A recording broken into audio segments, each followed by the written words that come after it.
Assalamu alaikum and peace be with you.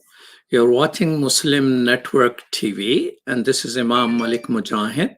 We're always there on Galaxy 19 satellite and Muslim Network.tv, but also on Amazon, Fire TV, Roku, and pretty soon on Apple TV as well. I will have an interesting show about a place many of you may not have heard of it. It's called Sri Lanka. And Sri Lanka is a beautiful place, beautiful people, but war, terrorism, and Islamophobia cycle is a killing cycle. Unfortunately, that cycle has arrived in Sri Lanka. It was October 15, 2014, while ago, when an editorial of New York Times was curious enough because of its title for me to read. It was called "The Deadly Alliances Against Muslim," and it alerted the world.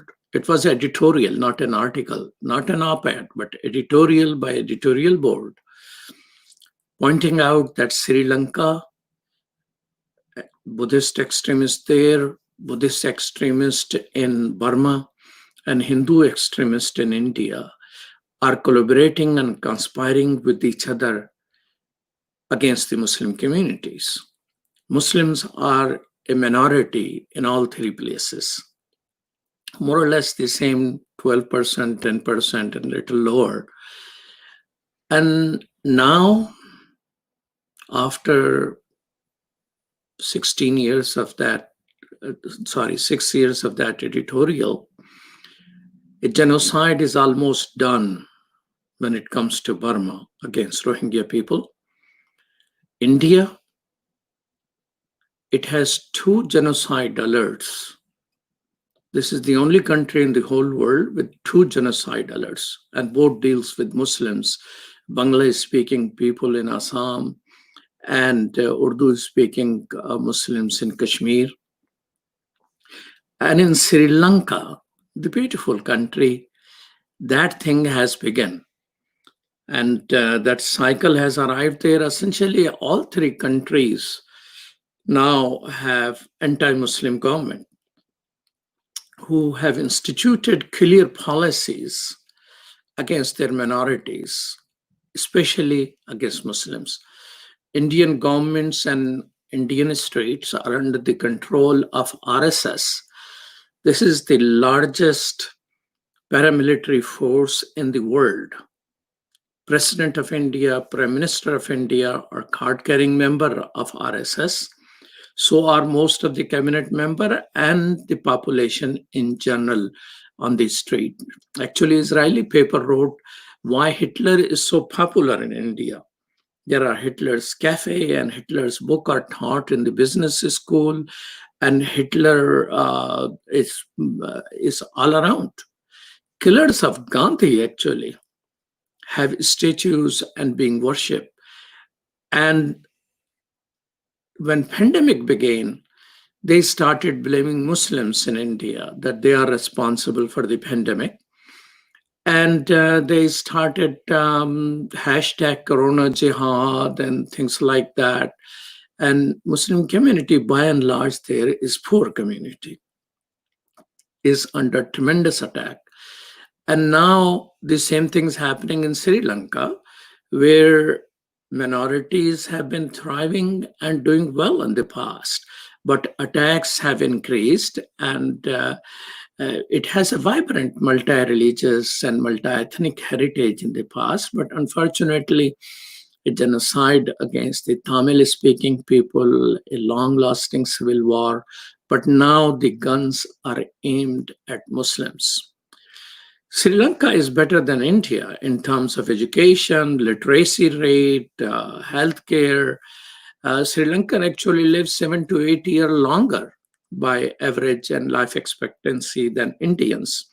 So to discuss Sri Lanka, its beautiful heritage and the challenges it faces and how interfaith relations can help, I have my dear friend, Reverend Dr. Shanta Premawardhana. Welcome to Muslim Network TV. Thank you, Imam Malik Mujahid. It's a great honor to Yes. be with you. Thank you. Thank you so much. And we also have Arshad Aruz, who is president of Sri Lankan Muslim community in Chicago. Assalamu alaikum. Welcome to Muslim Network TV. Walaikum salam. Good afternoon. Good morning, Shanta. Good morning to you too. Okay. Reverend Dr. Shanta Premawardhana is president of Omni Institute for Contextual Leadership. He's from Sri Lanka, although an American from the Chicago neighborhoods. He served as the Director of Interreligious Dialogue and Cooperation at the World Council of Churches based in Geneva, Switzerland, as well as previously the Associate General Secretary for Interfaith Relations at the National Council of Churches of Christ based in New York. He founded the Chicago Ashram for Jesus Christ and served for 14 years as senior pastor of Ellis Avenue Church located in the south side of Chicago. Friends, thank you so much for being here. How is Sri Lanka today? I mean, it's a lush green jewel in the Indian Ocean, isn't it? Where is it? It's Indian Ocean for sure. But give us some geography of it. Well, Sri Lanka is known as the pearl of the Indian Ocean. And that is because if you think of India as a necklace, Sri Lanka hangs like a pendant upon it. Over the past few years, we have begun to think about it as the teardrop of the Indian Ocean. Oh, no. Largely because of what has gone on. We had a 26-year-long war with the militant group LTTE that came to an end in 2009. And then, and over the years, there have been discrimination and violence against Christians and Muslims from time to time, but recently that has increased. So human suffering in Sri Lanka has increased in many different ways. And so the teardrop becomes an apt description. Okay, so from the pearl of Indian Ocean to teardrop. I think its population is about 20 million, or it's more than 20 million? 22 now, I believe. And it's obviously been growing. It's a rather dense country. It's not very big, I mean, 250 miles north to south and about 150 miles east to west. And particularly in the cities, the population is quite dense. Okay. Arshad, what is the percentage of Muslims there? I think it's around 10% of Muslims. Okay. Yeah. And Shanta, I hear about 7-8% Christians? Correct. Yes, about that amount, mostly Catholic. Protestants are much smaller in number, but large Catholic community, about 6%, I would say. Okay. And about 13% Hindus, and the rest of the about 70% are Buddhists. So it's essentially by and large a large Buddhist population. Indeed. Yes.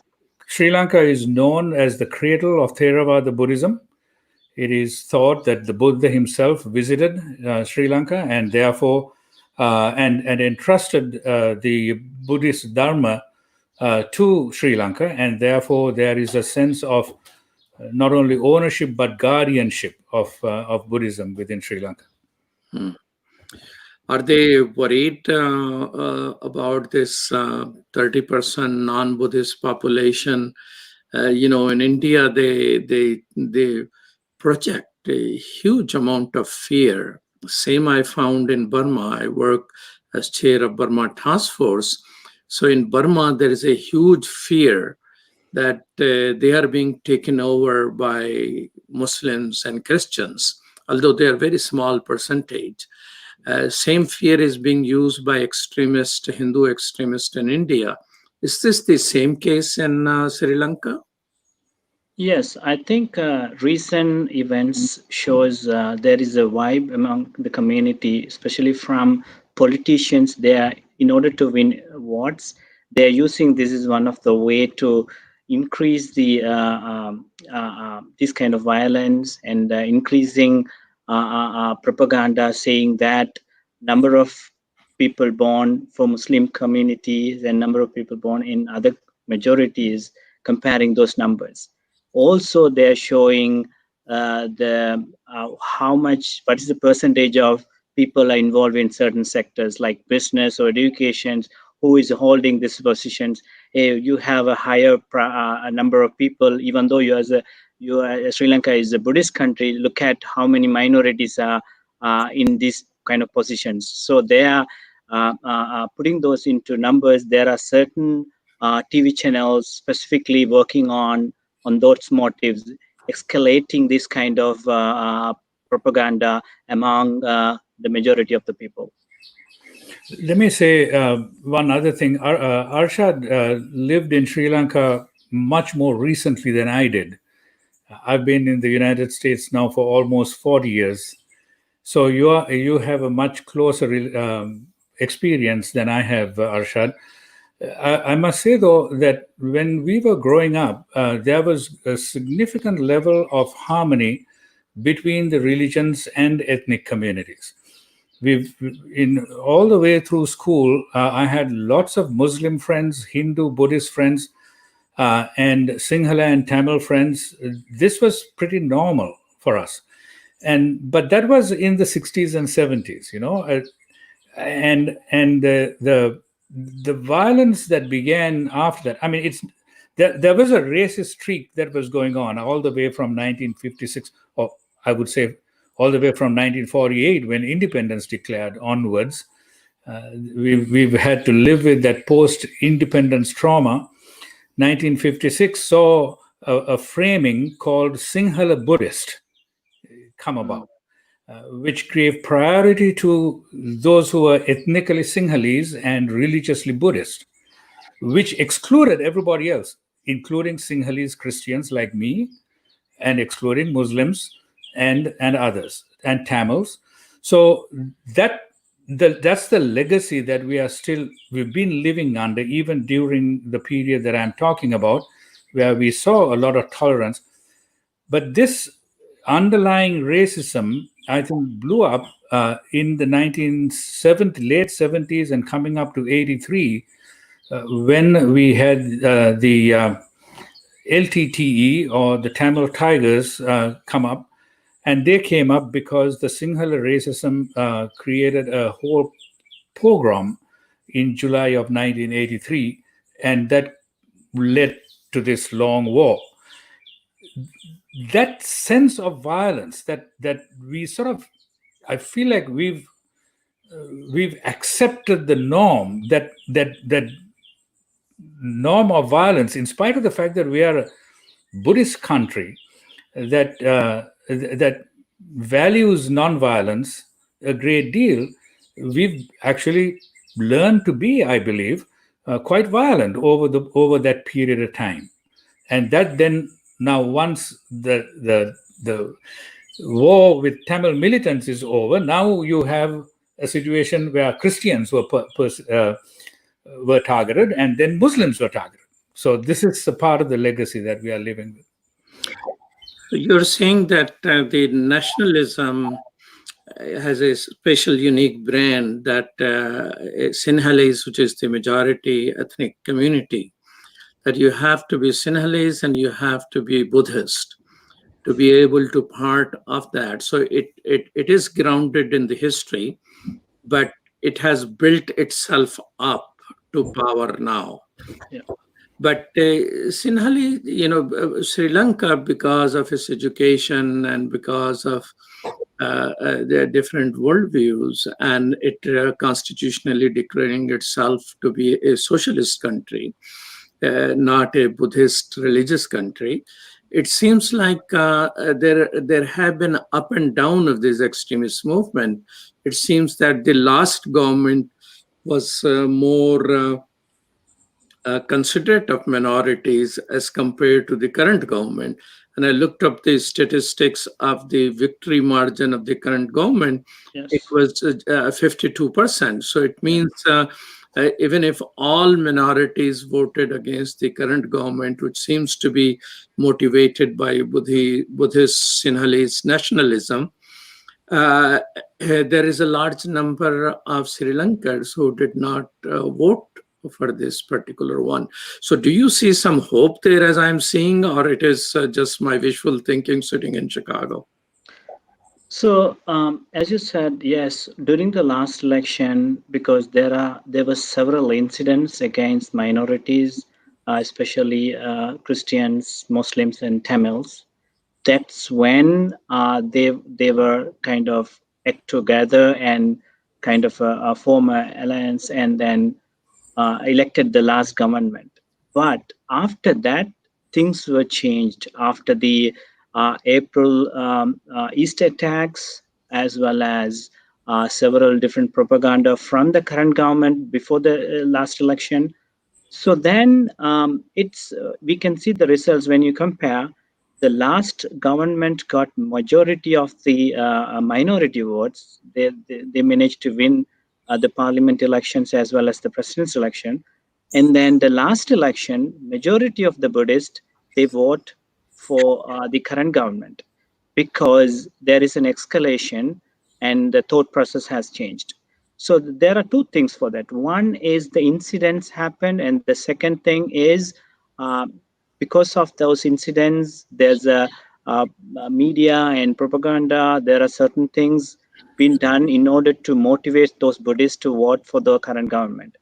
In addition to that, there is another thing, because the last government, even though they have come up with lots of promises, making sure that we will make sure to retain peace, we will make sure to give rights for minorities, it was not fulfilled, and there were certain incidents happened. So during the last government, there were some issues. They did not bring people who were the culprit before before the previous governments, and those promises were not fulfilled. Though because of that, majority of the people in Sri Lanka, they have thought, okay, this is the only possible way that we could have a stable government where we can progress our country into a development pathway. So that's another reason they have decided to elect the current government.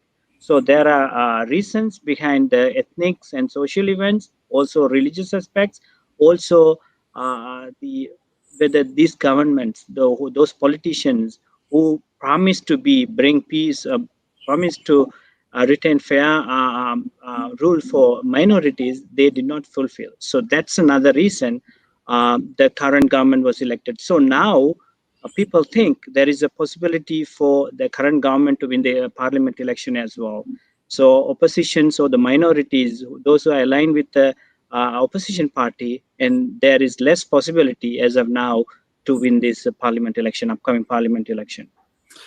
You're watching Muslim Network TV. This is Imam Malik Mujahid, and I have my guest, Dr. Shanta Premawardhana, as well as Brother Roos.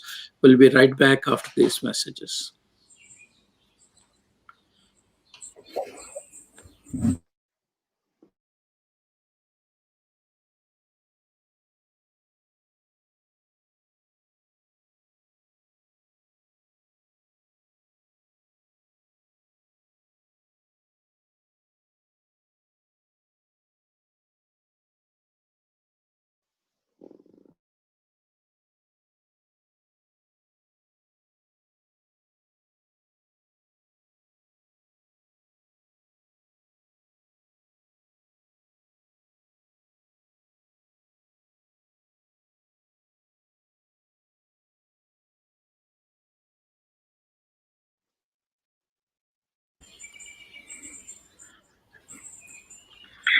Welcome back to Muslim Network TV. This is Imam Malik Mujahid, and with me is Reverend Shanta Premawardhana, as well as Arshad Roos, who are both from Sri Lanka, born there and spent some 20, 40 years in the great United States of America.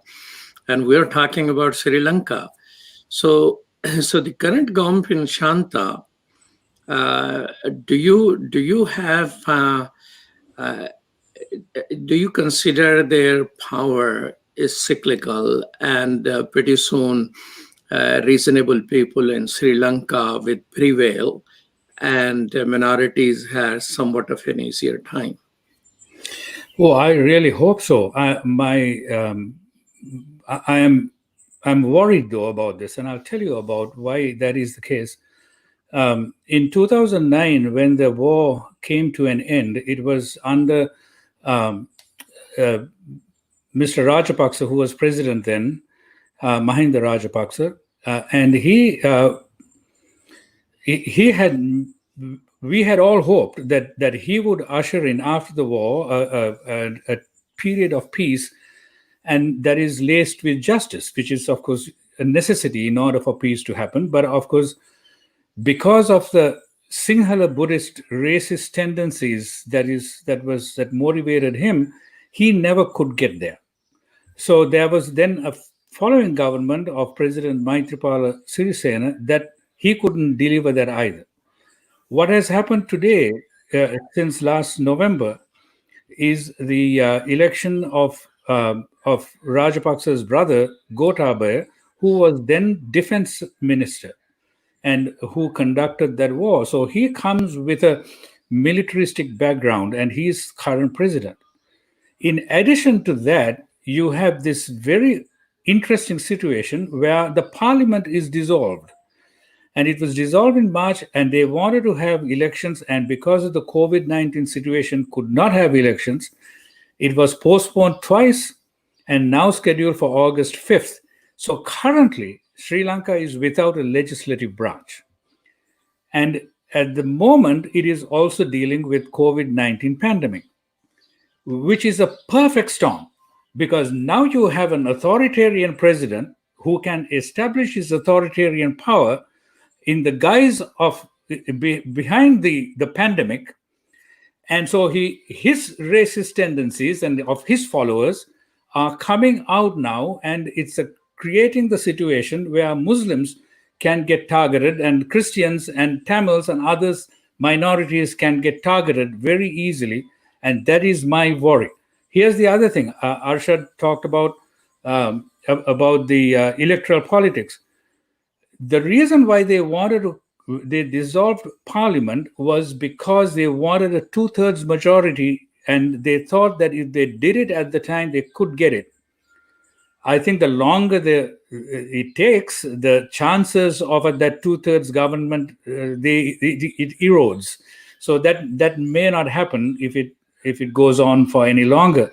Let's hope so. They have announced, as you know, the election in August. August 5th is the date. Yeah. And if that happens, if they get a 2/3 majority, then you've got the legislature and the presidency, the executive, in the hands of pretty much one family that has proven to be to show their racist attitudes. So minorities, what is the thinking among minorities? I mean, now they are without any precedent, without any scientific need. They are forcing Muslims and Catholics who do not cremate their dead bodies. They are forcing them to be cremated. Yeah.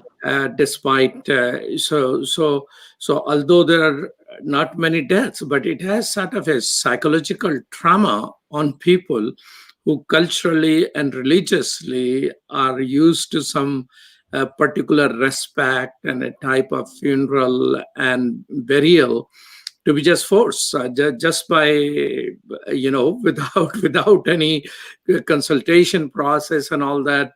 But also I heard that in the first time in the history of Sri Lanka, in the ministerial level, there is zero participation of Muslim minority.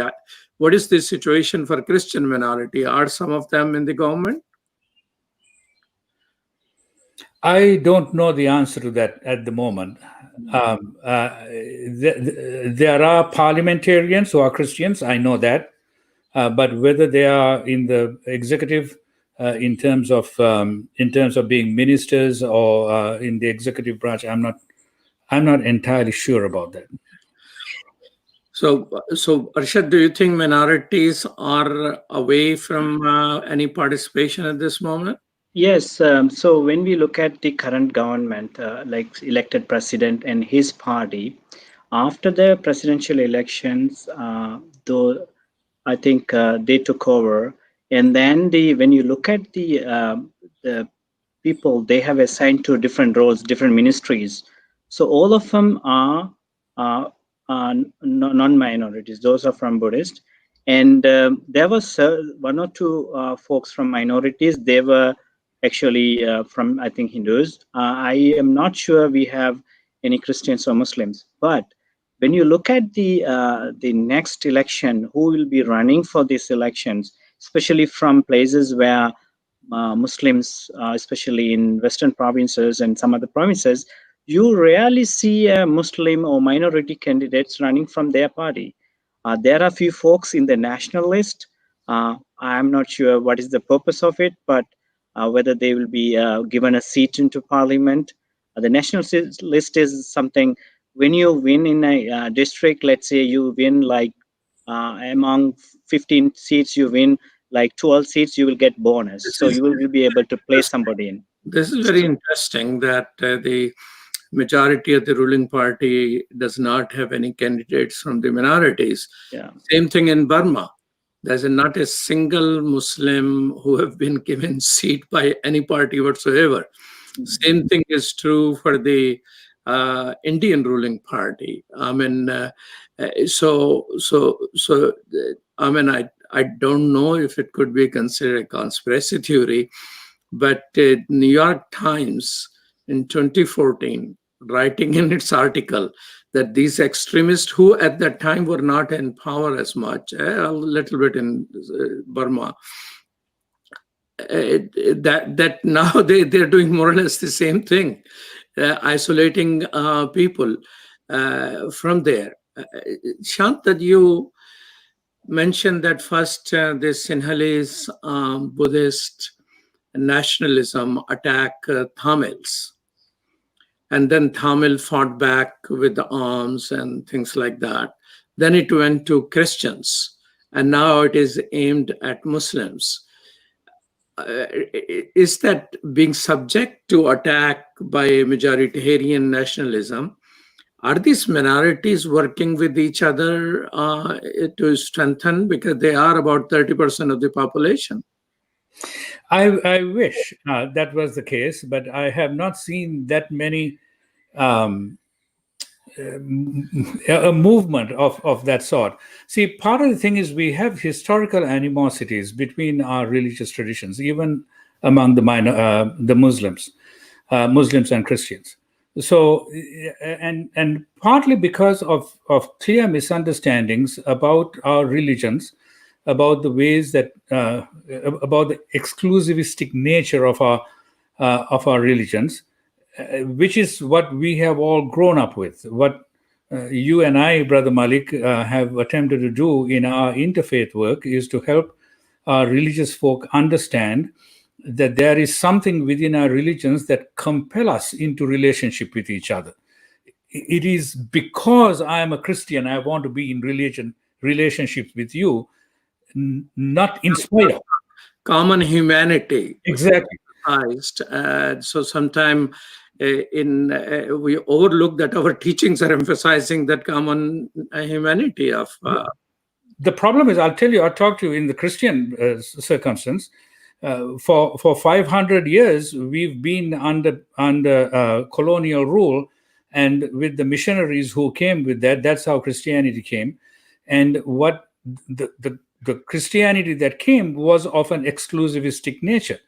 Therefore, with the idea that Christians are the only ones that are going to heaven and everybody else, Muslims, Buddhists, Hindus, everybody is going to hell. So we shouldn't have anything to do with them. In fact, every time you do have something to do with them, you will be diluting your faith. This has been the predominant teaching among Christians, and this precludes us coming together, even if it is to save our lives or to prevent racist attacks from happening.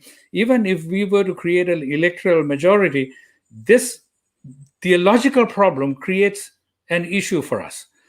And I think that's one of the things that we really have to get beyond. Well, Yeah. I can tell you, Shanta, something in Chicago. There is a Christian college which invited me to speak about peace. And, I jumped on the opportunity. Of course. And I went there without doing my research. I should be blamed for that how extreme evangelical positions they have about peace.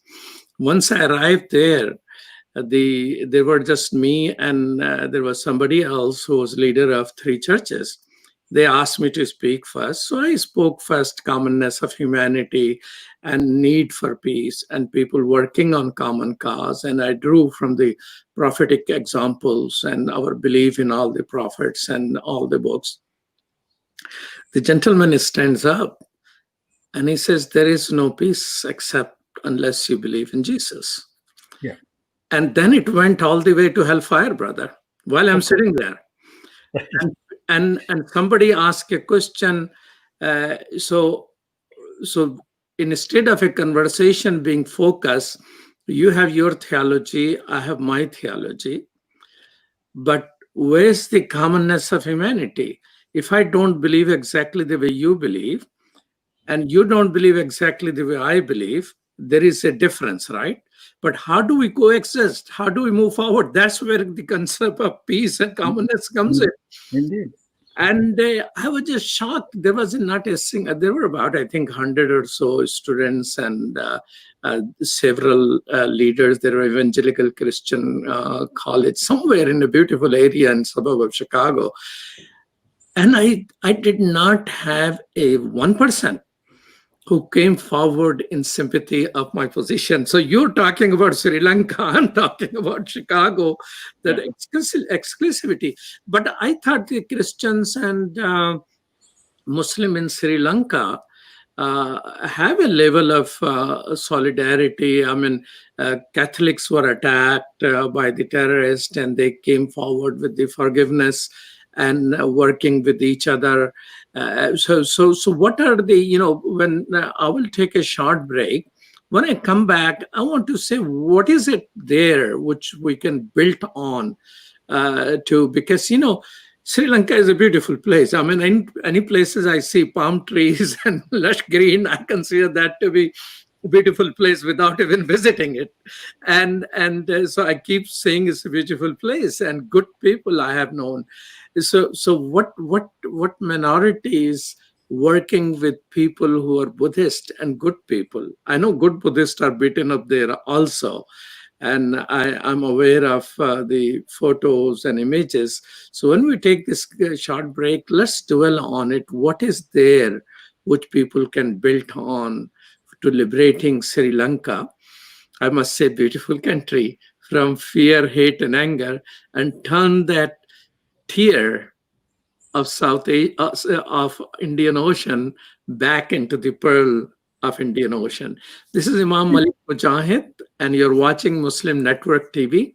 You're on Galaxy 19 satellite, as well as on muslimnetwork.tv and Amazon Fire TV and Raku, and we'll be right back after these messages.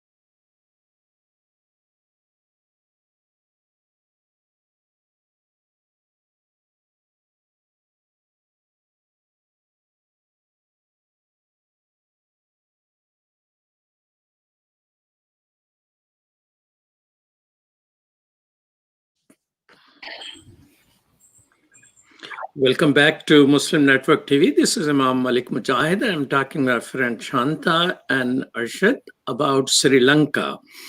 And before the break, we were talking about the difficulty why minorities in Sri Lanka are unable to work with each other.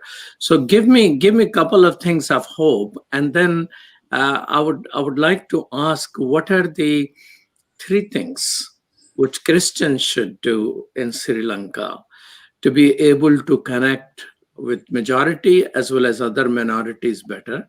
And I would like to ask Arshad, who is a Muslim, president of Sri Lankan Muslim Center in Chicago area, what are the three things which you think Muslims should do to be able to better connect with Buddhists as well as Christians and Hindus in Sri Lanka? So give me some hope that human beings can work with each other. Brother Malik, let me tell you a story about what we do, my organization does in Sri Lanka. We build what are called interfaith peacemaker teams in different parts of the world, but also in Sri Lanka. There are 20 of them in Sri Lanka now. These are interreligious groups, Buddhists, Christians, Hindus, Muslims, who come together to collaborate with each other, learn how to do that, to build power and address questions that are arising from the ground in their community. The story I want to tell you about is about a little village in the East Coast called Perianilavanai, which is south of Batticaloa in the East Coast. The what we call IPTs, the Interfaith Peacemaker Team there. When I went about a year ago now, more than a year ago, was in a really huge struggle between Muslims and Hindus in that community. Partly because there was so much misinformation that's going around about Muslims, particularly on a question around how Muslims are promoting contraception or making people infertile, making Sinhalese women infertile by giving medicines or mixing various things into their food, so people wouldn't go and shop in Muslim shops, for example, because of fear of getting infertile. The idea being, if Muslims will grow in number and Buddhists will reduce in number. This was one of the rumors on which Facebook apologized because they were responsible for 2018 right after the research, and this was one of the rumor. It has spread all over the place. In this particular village, Hindus and Muslims women were fighting over this question, and there was and then came the attacks on Easter Sunday. Remember, East Coast, just south of Batticaloa, is a town called Katankuri, out of which some of this terrorist activity arose. And so there's a huge amount of animosity going on with the Hindus there and the Muslims there. But the story is how our leader in that interfaith peacemaker team, a woman named Devika Devanesan, who's a Christian woman, managed to bring the Hindus and Muslims together and help them work out the differences, understand the problems of rumors that are going on, and discover how they can work together in a self-help project that they had begun in the village. The following time I went, this was in February of this year, just before the COVID situation happened. I was there, and they were actually working together 6 months or 8 months later after that first event. This is possible, which the story is simply to say it's possible for Muslims and Buddhists and Hindus and Christians to work together. But we need to get beyond the original animosities, the rumors, the theological problems, and help them understand the real issue is economics. The real issue is that people don't have money to live on. And now, just as an aside, the COVID-19 situation has created a huge problem of economic dislocation in these communities. And so the problem continues. So for us to be able to say, let's address the poverty question. Let's address the self-help question. How do you build community? community-based industries, so that you can all survive and do well. The more you work together, the more you are able to make these things work. Hindus and Muslims working together. That's, to me, a really valuable story of hope. Well, thank you so much. Are there, Arshad, Muslim community engage in interfaith relations with different people in the society? Yes, there are. So, as you ask me, the certain things what we could do in order to establish a good relationship between other communities. One of them, I think, it is to have. Now we see that, especially in here in the states, we learn about other religion. We take some class at school or some other level, knowing about other religions. So we have to come up with a way for people who are interested in learning about other religion. We have to have kind of a knowledge sessions or seminars for other parties to come, other religion people from other faiths to come and learn. So that will resolve lots of misunderstanding. That's one.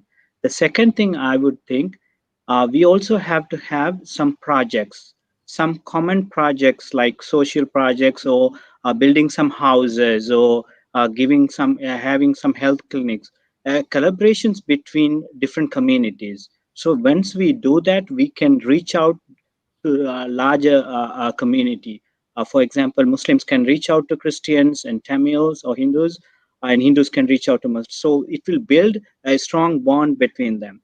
The third thing they have to do is to, we see that I probably see lots of not lot, I mean, decent amount of Christians in government offices as well as the forces and police stations, police offices. And we rarely see Muslims participations. I have talked to several faith leaders in the country. In order for us to have a good representation, we have to encourage our youth and who are qualified for those positions. We see lots of Muslims, educated folks, like other faith leaders, people from faith, but the things, we don't have a lot of people in forces and civil services, or like in some other social services. So we have to make sure to build a community where we can represent those, so that we can work towards a common good. In addition to that, we also wanted to make sure, when we are building a community, when we building a interfaith relationships, not like here. So when they do that, they do it on a certain scale, but they cannot go beyond certain limits. The reason being, in here you have a party. Let's say you have a Democrats or you're Republican, you're independent. It doesn't matter. Whatever the concerns, whatever there is something, there are folks from different parties. They will come and they will stand up for the right thing, right? It doesn't matter you belong to which party. In Sri Lanka, it's a different system. When you belongs to one party, whatever the president or one of the authoritarian is deciding, they all align to that. They won't go beyond it. They won't go on public and say, hey, this is wrong, you should stand up for this. That's not happening. So whenever community in the grassroots level, they start some kind of interfaith relationships and other relationships, they cannot take it beyond that, because there are lots of things happening in order to raise those kind of moments. So There are let threats. me ask you, uh, the way your Islamic centers or Muslim are organized, uh, do they, and based on the community, if it's a Christian community, if it is a Buddhist community or Hindu community, do they do collective programs in relationship? That, Shanta mentioned he has about 16. You say, Shanta, the team 20. 20. 20 teams. Are there other people who come together and work with each other? Because you're proposing is good for people to understand each other's faith, how they believe, and work with each other and be engaged in civil services, or providing services to the society. I like to know, Shanta, if the Christians are, other than your group, are doing some of these things in some ways. No, I mean, if you were to ask about the three things, I would say that Christians need to first understand that the question of common humanity, and they need to get beyond the theological problems, difficulties that we have. We have a very strong evangelical movement that came to Sri Lanka in the 80s and 90s, that the influence of which is still very strong, and therefore this is not easy. Some of it has to begin in seminaries and for Muslims in the madrasas and so on, in those kinds of institutions where we need to help people understand, to get beyond the exclusivity to the primacy of loving your neighbor. Go back to the common word document. Two principles come out of both our traditions: love God and love your neighbor. If we can just focus on those two things, which is what the common word document in 2007 said, we would go a long way to dealing with this. But I think Arshad is right also. Then doing things together makes a huge difference. I once visited a Buddhist temple of a Buddhist monk friend in Colombo, and in a slum area of Colombo. And right in the center of that, the temple is right in the center of a Muslim community. And in the temple school, all the teachers are Muslims, Muslim women who are the principal of the school and teachers of the school. And the Buddhist monk is just absolutely happy that Muslim teachers are teaching the children in the community. But you got to take that example and blow it up. I think we need to have a Muslim network TV program on that one, and 10 others like that, so that everybody gets to see that this kind of collaboration and cooperation not only is possible, but will work towards peace. I think highlighting those is a very critical thing. So identifying good people in the Buddhist community, yes, and their contribution to working with each other, I think could be very much a guiding light. I think there's a project for Omnia to make a small 3-4 minute documentary about monk. Thank you. Yes, indeed. I'll look to you to help me do that. Well, maybe I will have to take my cell phone and go with you over there one of these days. Yes. So tell me this: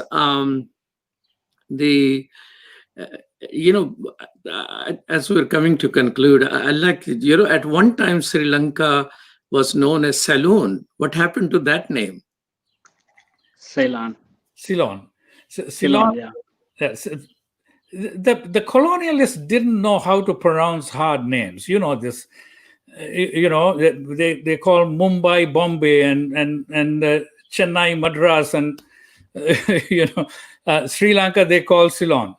The island was known as Lanka for pretty much all its history. Sri is an honorific title that comes from the language. But of course, over the years, over the centuries, there have been lots of names for that island. One very interesting one is the word serendib, out of which the word serendipity comes. Huh. And it was called serendib because the sailors, I don't remember who it was, but one of those very early navigators suddenly saw this land as they were sort of lost in the ocean, and thought about that as a serendipitous thing. And so the island was called Serendib. Actually, in the Muslim literature, there is a sort of the guy like Vasco da Gama, or more known Ibn Battuta, he calls it, he writes in Arabic Serendib. Serendib, yes. Yeah. So Ceylon was the name given by British because they couldn't pronounce Sri Lanka. That is my theory. I don't know. Arshad, do you think so also? Yeah, so I have seen in some places, you both probably aware of it, in some scriptures, not sure that's a valid thing. When God has sent Prophet Adam to the land, he lands in Sri Lanka. So that's where they call Adam's Peak. Still, they call Adam's Peak. When you read those history, you will be able to see that that's a mountain there where he lands. And so I don't know, like more informations whether this is Well, an so, authentic. so you will come in conflict with that with Africa, because all the science and Africa are combined. That humanity began there. Okay. Maybe he sailed from there from Sri Lanka after landing to Africa. Yeah. You talked a lot about how Sri Lanka is such a beautiful country. We often think about it as the paradise that The paradise. that was the original Garden of Eden. In fact, Sri Lankan Airlines has a slogan that says "a taste of paradise." Oh, okay. Exactly. All right. It is indeed a beautiful country. There is no doubt about that. Well, thank you so much, Reverend Shanta Premawardhana and Arshad Darus for being with us on Muslim Network TV. Thanks for having us. I'm Malik Very Mujahid, much. and you're watching, thank you. You're watching Muslim Network TV on Galaxy 19 satellite, also on Amazon Fire TV, Roku, as well as muslimnetwork.tv. Thank you so much. Stay tuned for continued programming on Muslim Network TV. Peace. Salam. Thank you. Thank you very much.